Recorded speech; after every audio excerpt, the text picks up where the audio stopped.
selalu berusaha menyimpan sesuatu yang bisa membawa manfaat, baik untuk dirinya, untuk anak cucunya, maupun untuk keluarganya, untuk masa kini dan masa depannya. Kadang simpanan itu berbentuk uang, kadang berupa tanah, lain saat berbentuk pabrik, dan lain sebagainya. Sementara masa depan yang paling pasti adalah akhirat. Jika untuk masa depan dunia kita rela memeras keringat, membanting tulang, pergi pagi dan pulang petang, menyimpan uang, menyimpan tanah, menyimpan pabrik, pernahkah kita merenung jika satu saat kiamat datang, kita dibangkitkan dari kubur masing-masing, berdiri di padang mahsyar untuk mempertanggungjawabkan seluruh kegiatan hidup kita di dunia ini, lalu kita akan menuju ke alam akhirat. Sudahkah kita mempunyai simpanan untuk akhirat kita? Pada pertemuan kali ini saya ingin menyampaikan sebuah hadis di mana Rasulullah sallallahu alaihi wasallam bersabda, arba'un min kanzil jannah. Simpanan sorga ada 4 macam. Yang pertama, ikhfa'us sadaqah, menyembunyikan sedekah. Saudara-saudara kaum muslimin, sebagaimana yang kita maklum bahwa Allah Subhanahu wa taala melebihkan sebagian rezeki dari kita terhadap yang lain. Ada yang kaya, ada yang setengah kaya, ada yang miskin, ada yang setengah miskin, dan selanjutnya. Ada yang gajinya kecil tapi penghasilannya gede. Ada yang penghasilannya gede tapi nggak punya gaji. Ada juga yang memang gajinya gede dan penghasilannya gede. Kelebihan rezeki merupakan sunnatullah dan tidak harus membuat kita merasa lebih dari yang lain. Bahkan sebaliknya, kelebihan itu harus membuat kita ringan tangan untuk menolong mereka yang memang memerlukan pertolongan. Kalau saudara diberikan ilmu, maka pertanyaan akhirat cuma satu: ilmumu kau amalkan untuk apa? Kalau saudara diberikan umur yang panjang, pengadilan akhirat juga bertanya satu: umurmu kau habiskan di mana? Tapi kalau saudara diberikan harta, pengadilan akhirat akan bertanya dua: hartamu kau dapat dari mana? Kau belanjakan kemana? Dari mananya ditanya, dan kemananya juga ditanya. Oleh karena kita akan dimintakan pertanggungan jawab, maka amanah yang bernama harta ini harus kita gunakan dengan sebaik-baiknya. Ada penggunaan yang merupakan kewajiban, itu zakat namanya. Ada penggunaan yang sewaktu-waktu, itu infak namanya. Ada yang lebih sewaktu-waktu lagi, dan itu sedekah namanya.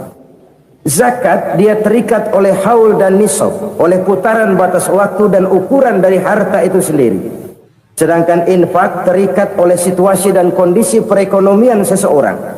Sedangkan sedekah tidak terikat dengan apapun. Dalam kondisi seperti apapun kita bisa melakukan sedekah dengan yang terkecil sekalipun. Sampai-sampai Rasulullah sallallahu alaihi wasallam mengajarkan, la tahqiranna minal ma'rufi syai'an walau an talqa akhaka biwajhin talik. Atau ada hadis, tabassumuka fi wajhi akhika laka shadaqah. Senyumanmu kepada temanmu adalah sedekah. Jadi untuk melakukan sedekah tidak harus dalam berbentuk uang. Dengan ilmu kita bisa sedekah, dengan tenaga kita bisa bersedekah, dengan pikiran kita bisa bersedekah, bahkan senyum kepada teman itu pun sedekah.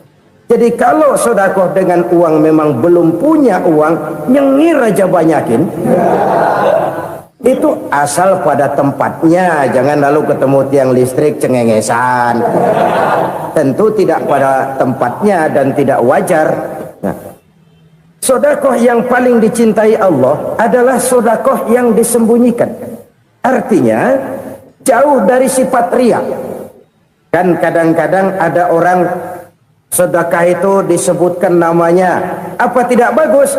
Kalau memang niatnya ikhlas, ya bagus-bagus saja untuk memberikan sugesti kepada yang lain. Si Fulan bin Fulan nyumbang sekian, diumumkan. Boleh kalau niatnya untuk memberikan rangsangan kepada yang lain supaya dia menyumbang lebih besar dari orang tadi. Tapi kalau itu mendatangkan riya, maka sedekah yang paling dicintai Allah adalah sedekah yang disembunyikan. Tangan kiri saja tidak tahu apa yang diberikan oleh tangan kanan. Sedekah yang dilakukan dengan ikhlas akan merupakan perbendaharaan surga, tersembunyi dari pandangan orang lain, tidak seorang pun tahu. Karena memang sikap yang baik adalah melupakan kebaikan dan mengingat kesalahan. Itu salah satu ciri orang bahagia. Orang yang selalu mengingat kesalahannya dan berusaha melupakan segala kebaikannya. Kalau dia akan berada kebaikan, dia tidak bisa ikut, dia merasa rugi karena dia merasa belum pernah berbuat baik. Tapi kalau akan melakukan kesalahan baru, dia ingat kesalahan yang sudah-sudah, sehingga terhalang baginya untuk melakukan satu kesalahan baru. Demikianlah saudara-saudara, bahwa Allah melebihkan rizki sebagian kita dari yang lain, agar terjadi tolong-menolong dalam kehidupan ini. Jadi kesenjangan yang nature, kesenjangan yang alami, itu sunnatullah. Ada yang kaya, ada yang miskin, ada yang kelas menengah. Nah, kenapa lalu sekarang kita berusaha mengentaskan kemiskinan? Oleh karena adanya kesenjangan struktural. Kalau yang kaya bisa semakin kaya, kenapa yang miskin tidak bisa naik jadi ikut sedikit kaya? Sebab pada dasarnya Islam adalah agama yang sejak turunnya sudah berupaya memerangi kemiskinan. Bahkan dikatakan kemiskinan itu mendekatkan kepada kekufuran. Orang kalau miskin udah dekat banget sama kafir. Gampang menjadi kafir. Berapa banyak saudara-saudara kita yang oleh karena soal perut, oleh karena soal materi, terpaksa meninggalkan dan menanggalkan akidahnya, menjual petunjuk yang diberikan Allah dengan kesenangan dunia yang cuma sebentar ini. Na'udzubillah thumma na'udzubillah. Jadi makin kita sembunyikan satu sedekah, semakin banyak perbendaharaan kita di surga. Sedekah yang paling dicintai Allah adalah sedekah yang disembunyikan. Malahan ada seorang sufi, dia punya kebiasaan kalau pergi sholat Jumat dia bawa uang, itu uang dia taruh di bawah tikar masjid. Dia niat sedekah kepada siapa saja yang nemuin itu duit. Maksudnya apa? Supaya yang nemuin nggak tahu siapa yang punya duit itu. Demikian dia saking ingin menyembunyikan sedekahnya. Karena sifat riya itu bisa memakan amal kita sendiri. Riya itu termasuk menyebut-nyebut kebaikan kita. Orang yang suka nepuk dada, sedikit-sedikit ngitungnya kalau nggak gua. Tuh kalau nggak gua tuh. Tuh yang belas itu kalau nggak gua, kalau nggak gua. Iya kalau nggak lu kenapa emang? Orang yang suka menepuk jasad. Tuh, biasanya memang begitu saudara-saudara. Kalau perang lagi berkecamuk, orang nggak sempat ngaku jadi pahlawan. Tapi begitu perang selesai, yang kagak kenal bedil ngaku pahlawan, mas. Itu sesuatu yang biasa. Oleh karenanya, orang-orang yang ikhlas dalam bersedekah, disembunyikannya sedekah itu, Allah cinta betul. Malahan ada hadis memberikan jaminan, inna sedaqatal mar'il muslimi tazidu fil umri wa tadfa'u mitatas su'i. Sesungguhnya sedekahnya seorang mukmin tazidu fil umri, bisa menambah umur panjang, wa tadfa'u mitatas su'i, dan menyelamatkan manusia dari mati secara su'ul khatimah. Jadi siapa yang kepengen panjang umur, banyaklah sedekah. Yang bosan hidup, pelit terus. Sedekah menambah panjang umur dan menyelamatkan manusia dari mati secara su'ul khatimah. Pak, katanya umur itu nggak bisa ditambah, nggak bisa dikurangin. Kapan? Kalau ajal sudah datang. Fa idza jaa ajaluhum la yastakhiruna sa'atan wa la yastaqdimun. Kalau ajal datang tidak bisa dimajukan, tidak bisa dimundurkan. Itu kalau ajal sudah datang. Tidak bisa lagi umur ditambah dikurangi, sudah datang. Tapi kalau belum datang, itu kan haknya Allah. Mau ditambah, mau dikurangi, hak prerogatif Allah. Sebagai pencipta manusia, Allah Maha Kuasa dan Maha Mampu. Sedekah ini menambah panjang umur dan menyelamatkan manusia dari mati secara su'ul khatimah. Itu orang mati kan sama ya, kondisinya mati, nggak nafas. Tapi hakikat mati kan lain-lain. Ada yang mati itu husnul khatimah, baik akhirnya. Misalnya lagi ngaji mati, lagi sholat mati, lagi sedekah mati. Ini yang dinamakan dengan husnul khatimah, baik di akhirnya. Sebaliknya ada yang su'ul khatimah, jelek di akhirnya. Ini yang jadi catatan akhir. Lagi nyekek botol, mampus. Lagi banting kartu, modar. Su'ul khatimah, jelek pada akhirnya. Sedekah menyelamatkan manusia dari mati secara su'ul khatimah. Dan kita semua kepengen mendapat husnul khatimah, jauh dari su'ul khatimah. Oleh sebab itu yang bisa menyelamatkan kita dari penyakit itu antara lain adalah sedekah yang disembunyikan, yang dikerjakan dengan ikhlas karena Allah. Tidak karena kepengen dipuji orang, tidak karena ingin dikatakan orang pemurah, sebab orang dermawan itu orang yang memberi tanpa harus diminta. Kalau masih harus diminta, ya belum dermawan namanya, masih harus diminta. Kalau nggak diminta ya tulus, lolos, polos. Saudara-saudara kaum muslimin rahimakumullah, harta adalah amanat dan akan kita pertanggungjawabkan. Allah melebihkan rizki sebagian kita dari yang lain agar kita saling tolong menolong, bantu membantu. Nabi janjikan, siapa yang meringankan beban saudaranya muslim di dunia, Allah akan meringankan bebannya di akhirat nanti. Sebuah jaminan dari baginda Nabi. Si orang yang kita bantu barangkali tidak bisa membalas, Allah yang akan membalas lewat jalan lain yang tidak pernah kita sangka-sangka. Ada orang tanya, Pak, ini ada orang nyumbang masjid sambil marah-marah, bagaimana? Saya bilang sumbangannya aja ambil, marahnya jangan. Marahnya jangan diambil, itu urusan dia. Saudara-saudara kaum muslimin rahimakumullah, umat Islam ini kan umat yang punya potensi besar.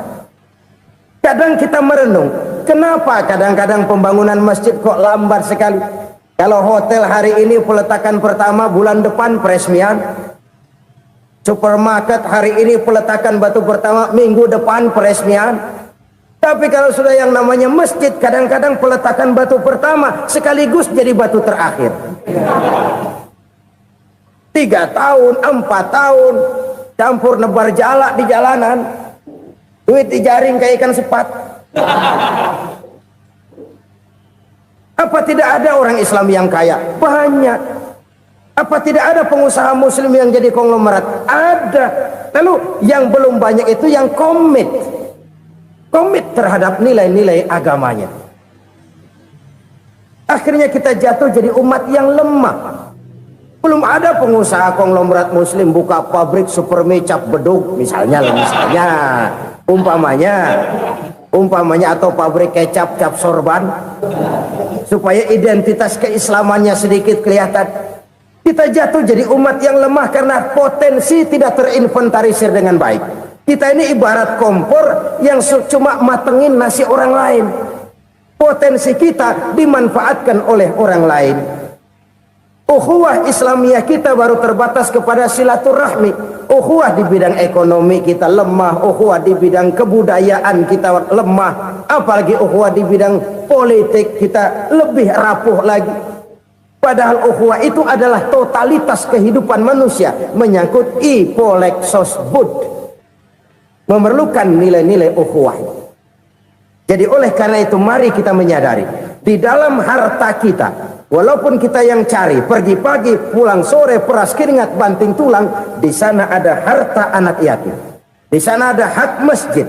di sana ada hak pesantren, di sana ada hak jihad. Berbahagialah seseorang apabila dia oleh Allah dijadikan keran. Keran itu menyimpan air, tapi tidak untuk dirinya, tapi disalurkannya kepada mereka yang memang memerlukannya.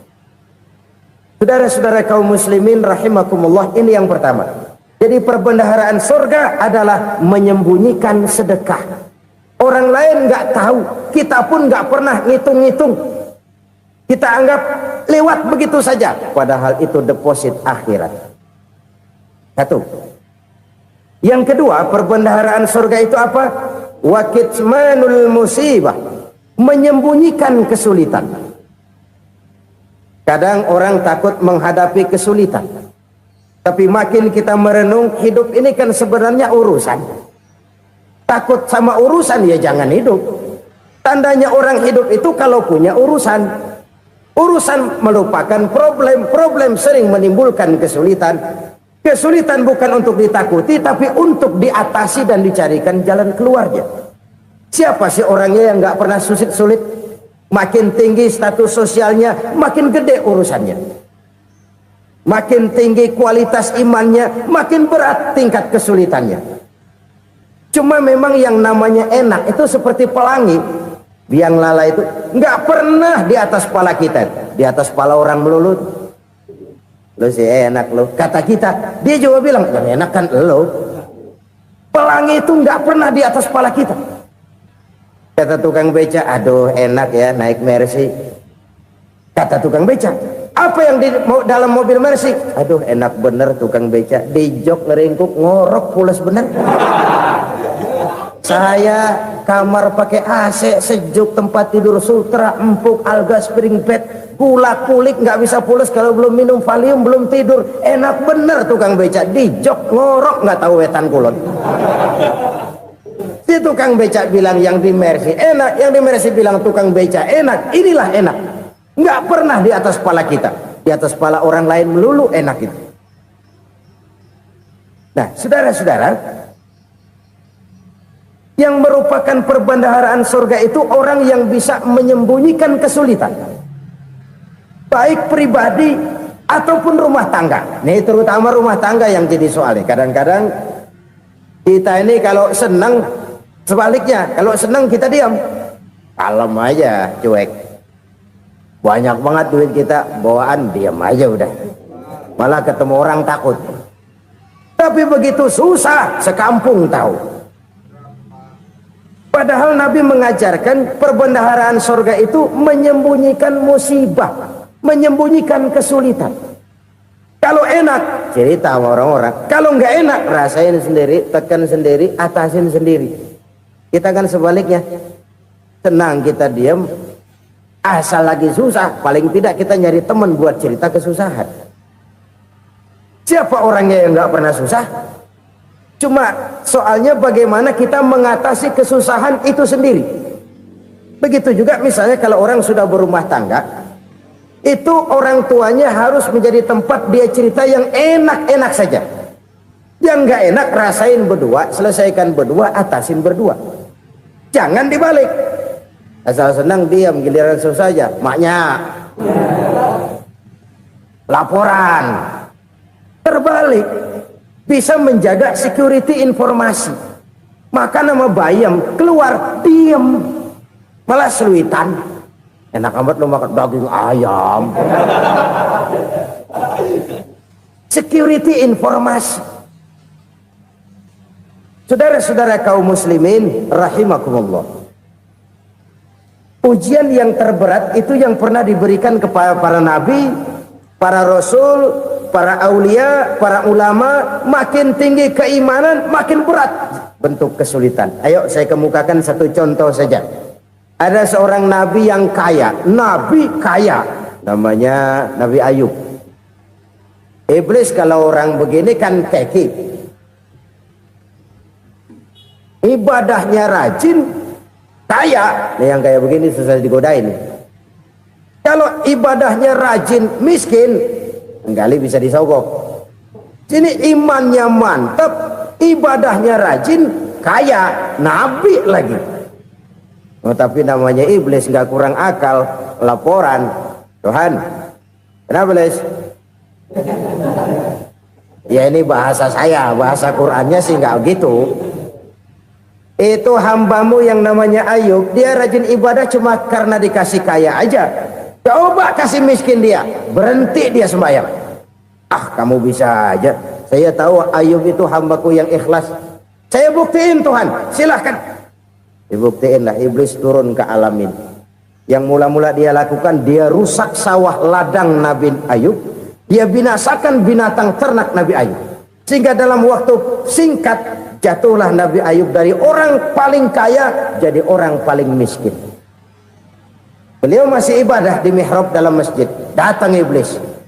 Saudara Ayub, ya, lagi ngapain? Ibadah.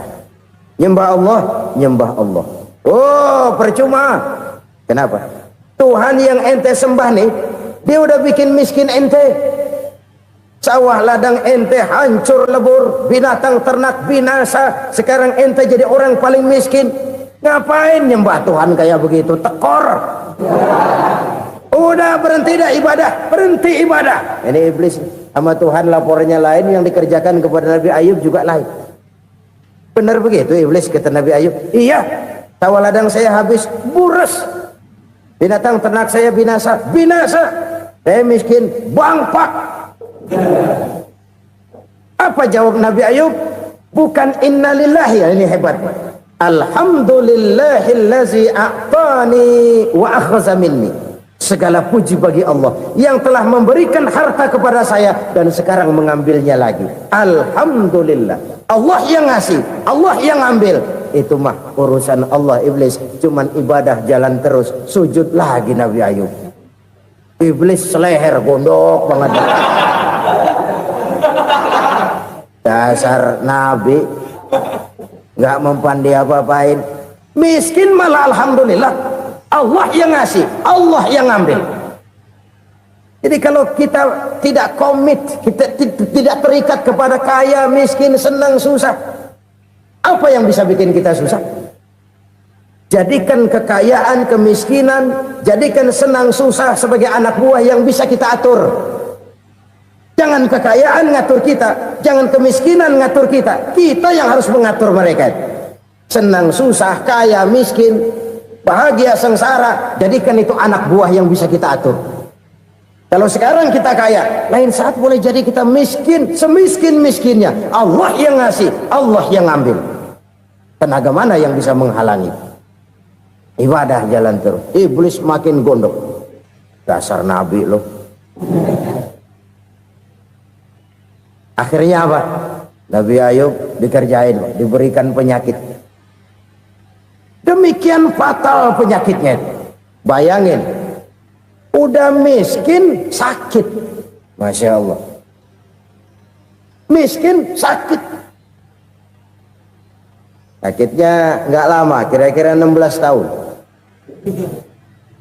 Istrinya 3, 2 mental minta ceraiin. Ngerawatin laki bengek begini. Senang belum tentu, susah udah pasti nih. Cerai aja, cerai dah. Cerai. Tinggal satu Siti Rahmah yang setia menemani beliau. Sesetia-setianya hati perempuan. Satu saat Siti Rahmah bilang, "Bang, iya, abang kan Nabi, Bang. Lalu, namanya Nabi kan doanya jarang meleset, Bang. Maksud kamu minta kenapa sih sama Tuhan biar abang sembuh, baik dah, Bang?" Siti Rahmah, iya. Saya sakit berapa tahun sih dah? 16 tahun, Bang. Sebelum ini saya sehat berapa tahun? Ya kira-kira 60 tahun, Bang. Nah, coba ente banding-bandingin, Rahmah. Saya dikasih sehat 60 tahun, dikasih sakit 16 tahun. Sudah nggak sabar mau doa kepada Allah minta sembuh. Saya malu kepada Allah. Diuji dengan yang luar biasa seperti ini, tidak mengganggu stabilitas kehambaannya. Dia tetap menghamba kepada Allah Subhanahu wa ta'ala. Saudara-saudara kaum muslimin rahimakumullah. Kunci menghadapi kesulitan itu apa? Allah jelaskan dalam satu ayat, wa basyiris sabirin alladzina iza asabathum musibah qalu inna lillahi wa inna ilaihi raji'un. Gembirakan orang-orang yang sabar Siapa mereka itu? Yang apabila mendapat musibah mereka kembali kepada keyakinan dasar segalanya dari Allah dan segalanya akan kembali kepada Allah. Ini konsepsi dasar dari sikap muslim dalam menghadapi berbagai kesulitan. Segalanya dari Allah, segalanya akan kembali kepada Allah. Kalau ini sudah kondisi dasarnya, maka kita akan lapang menghadapi kenyataan bagaimanapun pahitnya. Apakah itu namanya miskin, apakah itu namanya sakit, bahkan maut sekalipun. Maut sekalipun. Segalanya dari Allah, segalanya akan kembali kepada Allah. Ini sikap hidup, bukan sekedar ucapan. Kita kadang-kadang menjadikannya sebagai ucapan. Mulutnya sehingga berhenti, innalillahi wa inna ilaihi rajiun, tapi nangisnya terus gerung-gerungan.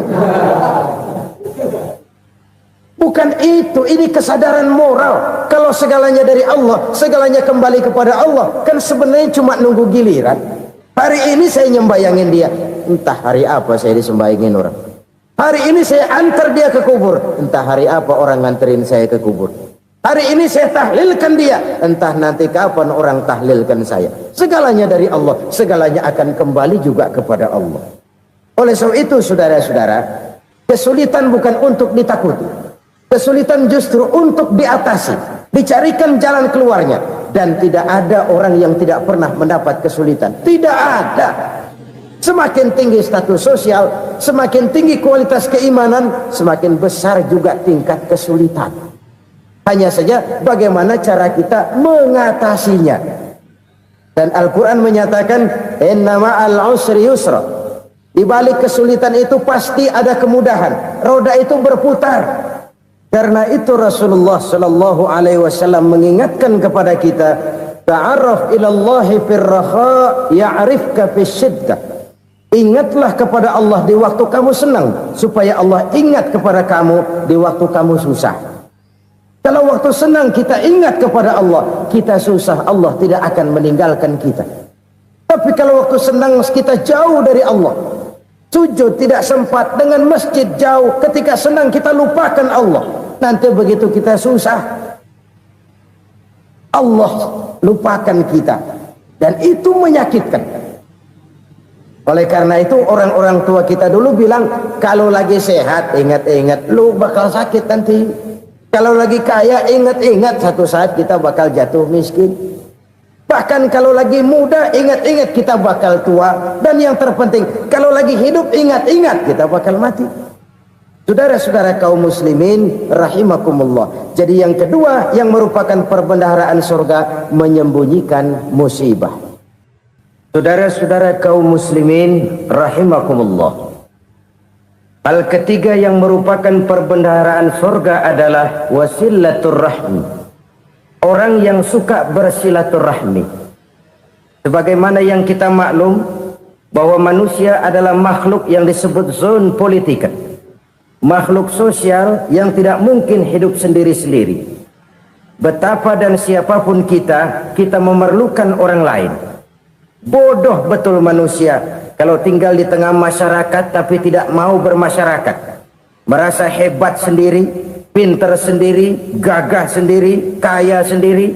Mungkin kalau mati juga ngubur sendiri. Jangankan kita di sini, di sorga saja Nabi Adam waktu sendirian bengong melulu, mondar mandir. Allah tegur dam sepi dam. Ya ini kalau bahasa saya. Iya Tuhan sepi ini nggak ada coret-corekan pisan ini. Diciptakan Siti Hawa baru anteng Nabi Adam. Itu di surga. Cobalah. Umpamanya saudara tinggal di Jakarta nih. Kayak bener. Apaan aja di Jakarta punya saudara dah. Jembatan Semanggi ambil. Monas buntel bawa pulang. Hotel-hotel ambil semua. Cuman tinggal di Jakarta sendirian, apa enaknya? Betapa dan siapapun kita perlu orang lain. Tidak ada seorang pun yang bisa memenuhi kebutuhan hidupnya secara sendiri-sendiri. Nah, Islam telah menyelamatkan manusia dari ras diskriminasi. Mengikat manusia dengan persaudaraan yang berlandaskan kepada akidah. Karena itu dianjurkan bersilaturahmi. Bahkan Nabi menyatakan, man arada ayyubsata lahu fi rizqihi wa yunsa'a fi atharihi falyasil rahimah. Siapa yang kepengen diluaskan rezekinya dan dipanjangkan usianya, banyaklah ia bersilaturahmi. Siapa yang kepengen dimudahkan rezekinya, hendaknya ia banyak bersilaturahmi. Kalau banyak teman, kesulitan kan paling tidak ada tempat cerita. Udah susah sendirian, kita pikirin diri, nggak ada tempat tukar pikiran. Cepet banget sama bengek. Dilawan sendiri. Nah, secara makro kita bisa berkata, tidak mungkin ada kemenangan kalau tidak ada kekuatan. Tidak ada kekuatan kalau tidak ada kesatuan dan persatuan. Tidak mungkin ada kesatuan dan persatuan tanpa semangat silaturahmi. Kalau umat Islam mau menang, dia harus kuat. Kalau umat Islam mau kuat, dia harus bersatu. Kalau umat Islam mau bersatu, dia harus membudayakan silaturahmi ini. Bahkan sampai-sampai kata Nabi, kalau bisa cari nilai tambah. Apa? Silman koto'ak. Bersilaturahmilah kau kepada orang yang marah denganmu. Masya Allah, indahnya ajaran agama kita. Orang yang marah pun kepada kita, kata Nabi, kalau bisa bersilaturahmilah kepadanya, kepada orang yang marah itu. Di situ nilai tambah. Cuman jujur nih hadis, ngucapinnya gampang, ngamalinnya yang berat banget. Orang marah sama kita, kita disuruh silaturahmi. Ada apa sama lu? Lu marah, ada gua marahan lagi. Tunggu pikirin. Saudara-saudara kaum muslimin rahimakumullah. Tapi ini yang diajarkan, bahkan ini yang dicontohkan oleh baginda Rasul. Bagaimana begitu mudah, misalnya satu saat Abu Jahal ini ngatur strategi bagaimana bikin Muhammad celaka. Dia gali lubang di depan tempat tidurnya. Dia tutupin daun korma. Terus dia panggil seseorang, ke sini. Kasih tahu Muhammad, pamannya sakit keras, minta ditengokin. Berangkat orang ini ke sana. Muhammad, labbaik. Pamanmu sakit keras, dia minta ditengokin. Baik, saya akan datang menjenguk beliau. Berangkatlah Nabi ke rumah Abu Jahal tanpa prasangka apapun. Abu Jahal udah pasang setil, selimut 3 rangkap setengah dipakai, persis kayak orang meriang. Tapi sembari ngintip dari balik selimut, begitu Muhammad buka pintu, nah masuk perangkap nih. Muhammad jalan menuju tempat pembaringan. Makin lama makin dekat, makin lama makin dekat, makin dekat ke lubang yang dipasang oleh Abu Jahal itu. Dalam hati Abu Jahal, terus dah jatuh, mampus dah lo ini. Mampus lo hari ini nih. Apa yang terjadi? Malaikat Jibril datang. Muhammad, pamanmu cuma pura-pura sakit. Di depan tempat tidurnya ada lubang perangkap supaya kamu jatuh ke situ. Sudah, kamu pulang. Balik kanan Nabi. Sudah hampir jatuh ke lubang, balik kanan, pulang. Bayangin kecewanya Abu Jahal. Muhammad dikit lagi, Muhammad dikit lagi. Enggak paman, saya pulang aja. Emosi bangun dari tempat tidur, enggak sadar kalau lagi pura-pura sakit. Lompat ngejar Nabi, dia lupa dengan lubang yang dia gali. Usrah, nyemplung sendiri ke dalam lubang.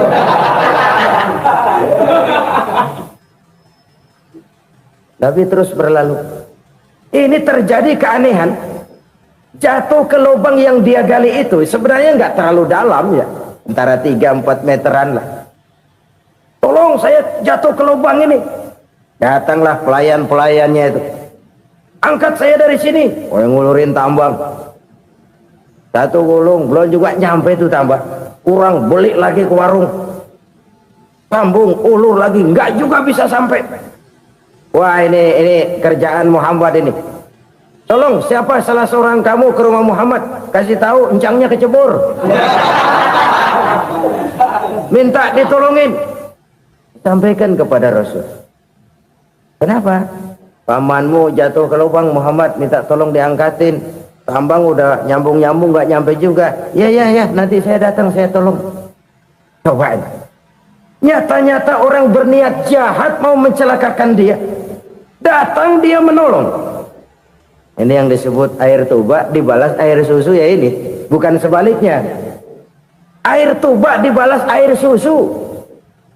Paman, kecebur ya? Iya Muhammad, tolong ini. Pegang tangan saya. Nabi ulurkan tangannya. Nyampe. Dipegang oleh Abu Jahal. Diangkat ke atas.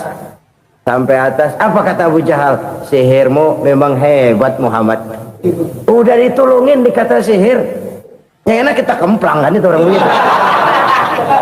Urusan apa? Tapi inilah akhlak. Kalau bisa kamu bersilaturahmilah dengan orang yang marah kepadamu sekalipun. Orang marah kita tetap baik. So, kalau kita berbuat baik sama orang yang memang baik, rasanya sih biasa-biasa aja. Orang baik kita baik lagi, ya draw aja, belum ada nilai tambah di situ. Baru ada nilai tambah kalau kita bisa berbuat baik kepada orang yang nyakitin kita. Itu namanya kita setingkat di atas dia. Dia sakitin kita, kita berbuat baik sama dia. Dia pelit sama kita, kita baik sama dia. Dia marahin kita, kita deketin dia. Di situ kita punya nilai tambah. Jadi siapa yang ingin diluaskan rezekinya kata Nabi dan dipanjangkan umurnya, hendaklah ia banyak-banyak bersilaturahmi. Sederhana sebenarnya silaturahmi, tapi silaturahmi membangkitkan semangat kesatuan dan persatuan. Kesatuan dan persatuan melahirkan kekuatan. Dalam matematika 1 ditambah 1 pasti 2. Tapi di tengah masyarakat 1 orang takut ditambah 1 orang takut, hasilnya jadi 2 orang setengah berani. Kenapa setengah berani? Karena udah berdua. Tadi pan takut sendirian. Kalau dia kumpul turu-turu takut lah jadi berani. Kita yang lemah, kita yang tidak berdaya, kita yang miskin, kalau mau kompak bersatu, apa yang nggak bisa kita kerjain? Apalagi tinggal di kota besar, pilihan cuma 2. Bertahan atau minggir. Bertahan atau minggir. Untuk bisa bertahan harus mampu bersaing. Untuk mampu bersaing harus punya keahlian. Keahlian harus ditunjang dengan pendidikan, ditambah oleh kekompakan sebagai umat. Udah miskin mencar mulu, orang injak kita. Orang nggak pandang urusan apa yang malu. Oleh karena itu silaturahmi pada hakikatnya merupakan ruh dari ukhuwah yang diajarkan oleh agama kita. Bagaimana Islam menyelamatkan masyarakat manusia dari ras diskriminasi, mengikat manusia, dan tidak ada persaudaraan yang lebih indah selain persaudaraan yang diikat dengan nilai-nilai akidah. Sepanjang orang di jalan Allah, itulah saudara kita. Keluar dia dari jalan Allah, selesailah persaudaraan sampai di situ. Karena itu kalau ingin menyimpan sesuatu di surga, banyaklah bersilaturahmi. Datang ke rumah ini, datang ke rumah itu, dan lain sebagainya. Itu simpanan kita di akhirat nanti. Ini yang ketiga. Saudara-saudara, yang keempat, perbendaharaan surga itu apa? Wa qawlu la hawla wa la quwwata illa billah. Ucapan la hawla wa la quwwata illa billah. Ibadah kan ada yang berat, modalnya besar. Bangun masjid berat, modalnya besar. Bangun rumah sakit berat, modalnya besar. Ada ibadah yang berat tapi modalnya ringan. Misalnya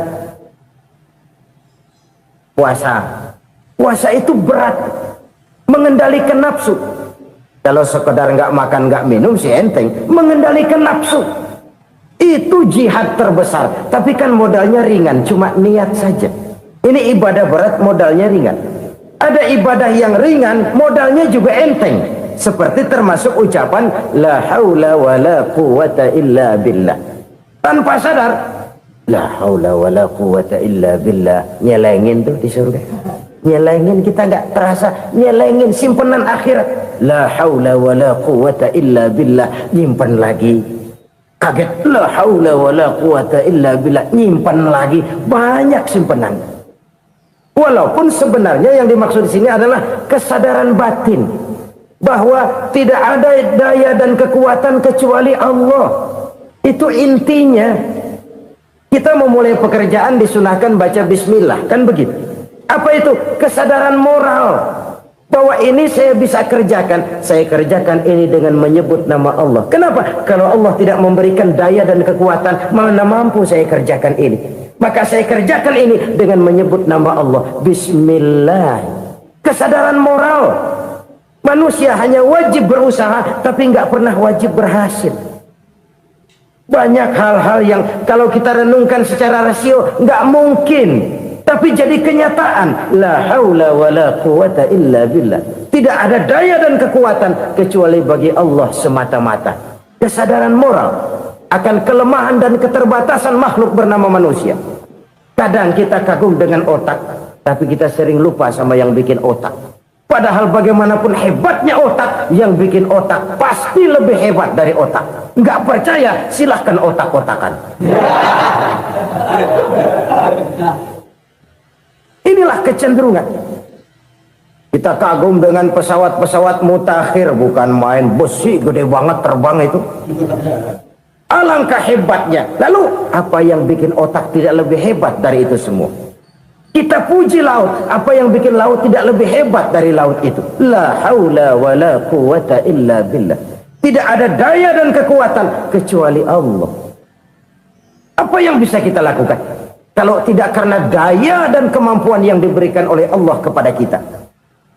Lahirlah sikap tawadu, rendah hati, tidak melonjak menjadi angkuh dan sombong, sadar akan kelemahan dan keterbatasan diri sebagai makhluk yang diciptakan oleh Allah Subhanahu wa taala. Jadi satu sisi ini ucapan yang berpahala, la haula, jadi wiridan. Pada sisi lain ini kesadaran moral, sikap mental, kesadaran batin bahwa yang punya daya dan kekuatan itu cuma Allah. Kita nggak pantas untuk sombong, sebab sombong itu pakaiannya Allah. Kita nggak sedang pakai pakaian Allah, kegedean. Dan makin kita renungi, makin terbentur. Apa sih yang bisa kita sombongin? Kita mau sombong apa? Kaya, pintar, itu kan semua relatif. Di atas langit masih ada langit lagi. Jadi oleh karenanya, marilah kita menyadari, manusia hanya wajib berusaha, tapi tidak pernah wajib berhasil. Yang berusaha saja tidak wajib berhasil, apalagi yang tidak berusaha. Islam bukan agama orang pemalas yang selesai sholat lalu ngelohom, nggelenggem ayem-ayem. Tapi Islam bukan agama orang sombong yang setelah berusaha lalu tidak memerlukan Allah. Kita bisa saja bikin proyeksi, tahun sekian kita bakal panen besar menurut perhitungan otak. Tapi ada kejadian lain. Apa? Tikus ngambek. Habis itu dimakanin tikus, panen gagal. Proyeksi rasional gagal oleh tikus-tikus yang ngambek itu. Bisa saja terjadi. Tahun depan kita panen besar, urung. Kenapa? Musim panas panjang. Dan sekarang ini koran-koran bikin berita musim mengalami penyelewengan. Bukan cuma manusia yang nyeleweng sekarang. Musim pakai nyeleweng. Mestinya kan musim hujan udah selesai, masih hujan-hujan juga. Musim. Nah sekarang kita boleh bikin proyeksi, kita bakal panen besar. Tahu-tahu musim panas panjang, sawah retak, air kering. Cari teknokrat yang paling botak, suruh pendekin tuh musim panas. La haula wa la quwata illa billah. Inilah kesadaran moral. Saudara, saya teringat satu saat ada seorang konglomerat. Umurnya ya kira-kira 70-an. Satu saat dia ditanya oleh wartawan, "Pak, umur Bapak berapa sih?" "Ya paling 10 tahun." 10 tahun? 10 tahun? Anak Bapak berapa orang? Satu saja? Satu. Harta Bapak berapa? Ya paling-paling bangsa 7 juta kali. 7 juta? Iya. Pak, kenapa Bapak bohongi saya? Bapak punya buku biografi. Koran-koran, majalah-majalah banyak memuat cerita riwayat hidup Bapak. Saya tahu umur Bapak 70. Kenapa bilang cuma 7 tahun? Saya tahu anak Bapak 8. Kenapa cuma bilang 1? Saya tahu harta bapak miliaran, mungkin triliunan, pabrik di mana-mana, bank di mana-mana. Kenapa bilang uang bapak cuma 7 juta? Nah, kata si konglomerat tadi, kamu benar nak, kamu benar. Umur saya kalau jumlahnya memang 70 nak. Cuman ingat-ingat saya, baru 7 tahun terakhir ini saya sujud. Baru 7 tahun terakhir ini saya berusaha dekat dengan Allah. Saya laksanakan perintahnya, saya jauhi larangannya. 7 tahun inilah rasanya yang ada nilainya di hadapan Allah. Yang 63 tahun matong, kelabu, kelem umur gue. Habis untuk maksiat, untuk munkarat. Maka ketika ditanya tadi, umur saya 7 tahun itu. Oh begitu Pak. Oh iya. Lalu anak Pak, anak bapak kan 8. Kenapa bilang cuma 1? Nah, kalau jumlah hitungannya memang anak saya 8. Tapi dari 8 orang ini rasanya cuma 1 nih yang bakal jadi buah hati, belahan jantung, pelanjut cerita, penerus sejarah, bakal jadi anak soleh yang akan mendoakan saya. Cuman 1 rasanya anak saya ini yang bakal jadi buah hati saya, besar-besaran saya, yang akan mendoakan di kubur saya, yang akan mendoakan di akhirat saya. Yang 7 orang mana, Masya Allah, yang atu tenggeng, yang atu nyekek botol nolo, yang atu nggak karu-karuan. Makanya saya bilang 1 anak saya yang akan bisa mendoakan saya. Oh begitu Pak. Iya. Nah harta Pak, harta bapak kan triliunan, pabrik bapak di mana-mana, uang bapak hampir di tiap bank-bank besar. Kenapa bilang cuma 7 juta? Betul kau nak. Harta saya kalau jumlahnya memang miliaran, triliunan mungkin. Tapi yang saya ingat baru 7 juta tuh yang saya belanjakan di jalan Allah. Saya nyumbang masjid, saya santuni yatim piatu, saya bantu pembangunan pesantren, saya bantu pembangunan rumah sakit Islam. Itu yang akan saya bawa pulang ke akhirat, yang 7 juta itu. Yang triliunan itu nanti akan direbutkan oleh anak-anak saya sebagai waris saya. Jadi harta saya 7 juta itu yang bakal nemenin saya di akhirat, yang akan saya bawa pulang jadi teman saya. Saudara-saudara kaum muslimin, jangan-jangan orang tua itu adalah kita-kita ini. Jangan-jangan kita-kita ini adalah orang tua itu. Jangan-jangan itu potret dari diri kita masing-masing. Dari sekian umur yang diberikan Allah, berapa tahun yang ada nilainya di hadapan Allah? Dari sekian anak-anak yang merupakan amanah, berapa yang akan mendoakan kita sebagai orang tuanya menjadi anak soleh? Dari sekian banyak harta yang diberikan Allah, berapa yang akan kita bawa pulang menghadapnya nanti, yang kita belanjakan di jalan Allah? Ini sebuah potret kehidupan. Karena itu kita kembali kepada la haula wa la quwwata illa billah. Kita wajib berusaha, kita wajib berikhtiar. Selebihnya segala daya dan kekuatan hanya milik Allah saja semata-mata. Satu kesadaran batin dari setiap pribadi muslim. Setelah ia berusaha dan berikhtiar, ia menyerahkannya kepada Allah Subhanahu wa ta'ala. Jadi satu sisi ini merupakan wiridan ucapan yang mengandung pahala, pada sisi lain ini merupakan sikap batin dari seorang muslim di dalam ia menghadapi realitas kehidupan ini. Saudara-saudara kaum muslimin rahimakumullah, kalau ini kita jadikan satu basis kehidupan, maka ini akan menyelamatkan manusia dari kemungkinan tergelincir menjadi orang yang lupa diri dan lupa darat. Sebab itu Imamul Ghazali berpesan, jadidis safinah fa innal bahra amiq wa khuziz zad fa inna safara ba'id wa khaffifil hamla fa innal hamla sadid. Perbarui selalu kapalmu karena lautan sangat dalam. Bawa bekal yang banyak karena perjalanan ini sangat jauh. Ringankan beban karena kebanyakan beban akan menyakitkan. Alangkah indah kalimat ini, alangkah dalam makna yang terkandung di sana. Perbarui selalu kapalmu karena lautan sangat dalam. Apa artinya ini? Jaga mentalmu baik-baik. Pelihara imanmu baik-baik karena hidup penuh cobaan seperti lautan. Kita kalau berlayar di lautan kan kadang-kadang tenang, angin bertiup sepoi-sepoi basah. Jika malam datang, bintang gemintang bertabur menghias cakrawala. Rembulan memantulkan sinarnya dengan indah. Dalam keadaan begitu berlayar enak. Tapi lain saat ombak menggunung, halilintar menyambar, angin topan bertiup.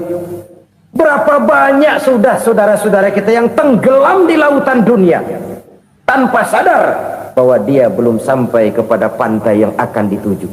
Berapa banyak sudah saudara-saudara kita yang tenggelam di lautan dunia ini tanpa sempat bangkit lagi. Dia menyangka sudah sampai kepada tujuannya. Hati-hati kapal jangan sampai bocor karena lautan sangat dalam. Iman ini jaga baik-baik karena hidup penuh dengan ujian. Wa khuzizat fa inna safara ba'id. Bawa bekal yang banyak karena perjalanan sangat jauh. Saudara mau ke Bandung, bawa duit. Saudara mau ke Surabaya, banyakan lagi duitnya. Saudara mau ke Mekah, gepokan, iketan tuh duit nggak lembaran lagi. Makin jauh perjalanan, makin banyak bekal yang harus kita bawa. Kalau saudara dari Jakarta mau ke Surabaya, kagak bawa duit berangkat juga, itu sih bukan berani namanya, nekat. Sampai Surabaya belum tentu, sengsara di jalan udah pasti. Kenapa? Nggak bawa bekal berangkat.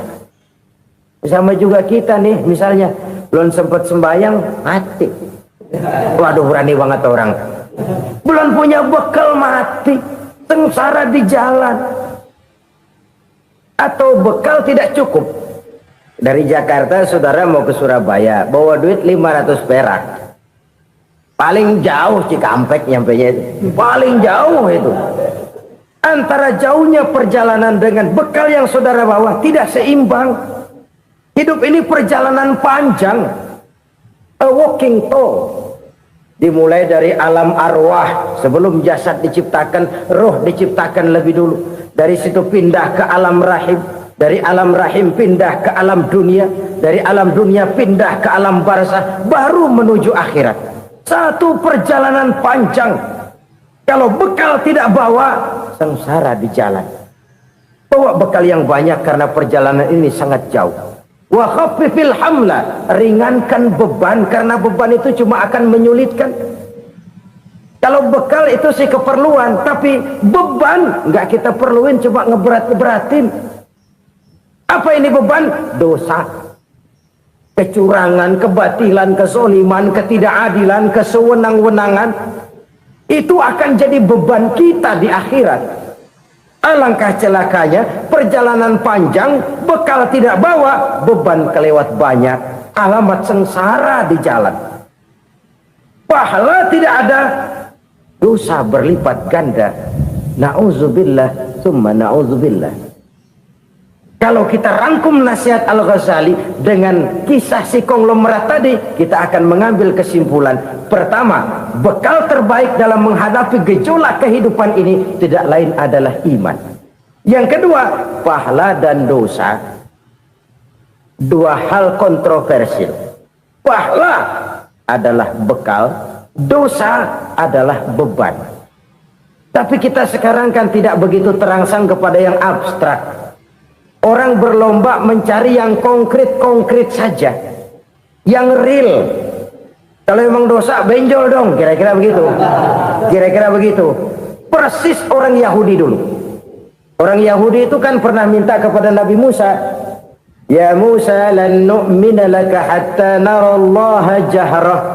Musa, kami nggak bakal mau beriman kepada Allah kalau belum kami lihat Allah ada nongkrong di depan kami. Kalau memang Tuhan ada, taruh dong di depan kami. Mau yang konkret-konkret saja. Kalau memang dosa, benjol dong. Kalau memang pahala, berasa dong. Orang terangsang kepada yang real, yang konkret-konkret saja. Karena itu, untuk mengejar dosa, orang mau bayar. Tapi untuk mengejar pahala, walaupun tidak bayar, orang segan. Ini yang dikatakan oleh Nabi, kamu mengharapkan ke surga, tapi kamu berat melaksanakan sesuatu yang bisa membawa kamu ke surga. Kamu ingin jauh dari neraka, tapi tiap saat kamu lakukan perbuatan-perbuatan yang justru menjerumuskan kamu ke neraka. Idda'aitum an-najata minan nar wa ramaitum fiha anfusakum. Kamu ingin selamat dari neraka, tapi kamu lemparkan diri kamu ke neraka. Kamu ingin masuk surga, tapi berat sekali kamu lewat melakukan perbuatan-perbuatan yang bisa menyampaikan kamu di surga. Saudara-saudara kaum muslimin rahimakumullah. Jadi hal keempat yang merupakan perbendaharaan surga adalah la haula wa la quwata illa billah. Satu sisi ini merupakan ucapan yang memperberat timbangan akhirat. Pada sisi lain ini merupakan sikap hidup seorang muslim, kesadaran batin yang sangat dalam bahwa tidak ada daya dan kekuatan kecuali Allah. Dan itu kita simbolkan pada saat memulai pekerjaan dengan Bismillah.